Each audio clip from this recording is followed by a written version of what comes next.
I live in Charlottesville, right in town, and with my family. My husband's an archaeologist, and I have a 10-year-old daughter.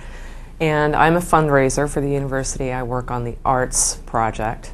I grew up in California, so I grew up, surfing and swimming and playing tennis and running, and especially riding. That's always been my big love, and it's something that I've continued through the years with fits and starts. But in the last, I would say, 10 years, I've been riding quite seriously. I'm a dressage rider. My schedule doesn't let me ride every day anymore. Maybe I get in 1 or 2 rides a week, so I have to do something else. So I try to walk. I have a Pilates tape.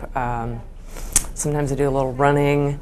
I've had a couple of injuries, so I can't really play tennis or those kinds of things anymore. But basically anything 30 minutes a day to keep the wolf from the door is what I try to do. So I have a history of cardiac events in my family, but I guess I didn't really realize how important that could be for women until really I went to the doctor a couple of months ago for my physical, and she took my cholesterol, and my bad cholesterol was really quite high. I broke my arm back in April and had to have surgery and had a really difficult recovery from that, although I did get back 100% motion in my right hand.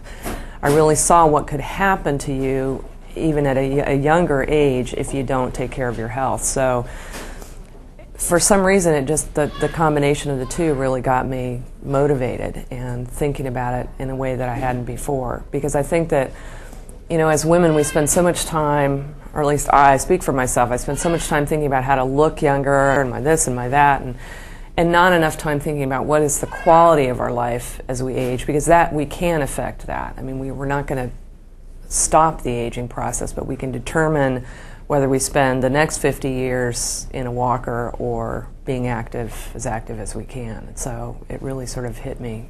There's some very specific things that we know will reduce cholesterol rather dramatically. I started eating oatmeal for breakfast, and just thinking about more vegetables and fruits and trying to snack on vegetables and fruits rather than on carbohydrates.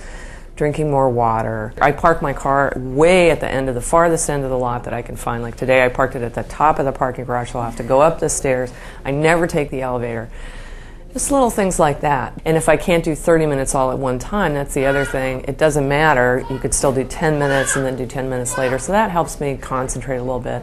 You don't have to join a gym, although I do belong to a gym and I never go like most people. You don't have to have exercise equipment. You don't have to have anything. Just go out the door, and then you can't not do it, ever. And so it was little changes, but it was a big change for me in the sense of this is something I'm going to have to start doing now and do for the rest of my life. Mary Lou Perry told me about it, the nutritionist who was helping me, and she said you ought to go on the website and check it out. And so I did and signed up, and a few days later my scarf came, which I have hanging from my office door, and people walk by and say, "What is that?" And so that gives me an opportunity to tell them. I mean, I think people do not realize how serious cardiac problems can be for women. I mean, when you think of 1 in 2 will experience an event. So that's how I heard about it. Someone told me, and I go to the website from time to time and for updates. Just make that small change, and I have found that once I've started making one small change and succeed at it, then I can do another one and another one. If you try to make 20 at once, you're not going to do it. I would say start slowly, start with one thing that you can do, get that nailed down, and then on to the next thing.